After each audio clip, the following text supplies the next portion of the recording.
ওকে, আমি আজকে গিয়েছিলাম আমাদের প্লাস্টিক অ্যাসোসিয়েশন এবং স্টেক ফাউন্ডেশন যৌথ আয়োজনে প্লাস্টিক ইন্ডাস্ট্রিতে রিনিউয়েবল এনার্জির যে সলিউশন এটা নিয়ে এক্সপার্ট অপিনিয়ন, যেখানে কোম্পানির মালিকেরা ছিলেন, আমাদের সোলারের একজন এক্সপার্ট ছিলেন। ওখানে গিয়ে আমি অনেক কিছু শিখলাম। শেয়ার করি, এখানে সোলার নিয়ে কথা বলতে গেলে কিছু প্রশ্ন আসে, যে বিশেষ করে ইয়ুথদের জন্য, যে এটা কি আসলেই সাস্টেনেবল, এটা কি আসলেই ইকোনমিক সলিউশন, যেটার উপর ভিত্তি করে একটা ইয়ুথ এন্টারপ্রেনার তৈরি করবে, ফিউচার কি, আর এটা মেনটেন্যান্স খরচ কেমন, সব কিছুর আমি ক্লিয়ার সলিউশন পাইলাম। তো আমি যদি একটু সংক্ষেপে বলি, মূলত সোলারটা আসলে আমাদের গ্রিডের একটা অংশ হিসেবে দিনের বেলা কাজ করবে। যদি আমরা এডিশনালি এটাকে রাতে ইউজ করতে চাই, ব্যাটারি ইনস্টল করতে হবে, সেক্ষেত্রে কস্ট বেড়ে যাবে, বাট দিনের বেলাতেও একটা বড় ভূমিকা রাখে।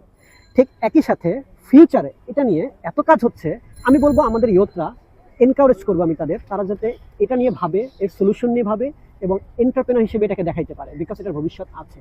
আমরা রিসার্চার, আমরাও এটার সলিউশন নিয়ে কাজ করতেছি, ইকোনমিক ভায়াবিলিটি নিয়ে কাজ করছি। বড় বড় কোম্পানিগুলো, বাংলাদেশ গভর্নমেন্ট, ইউনিডো, প্রত্যেকেই এটা সলিউশন নিয়ে কাজ করছে, এটাকে ইন্ট্রোডিউস করাচ্ছে আমাদের ইন্ডাস্ট্রিতে।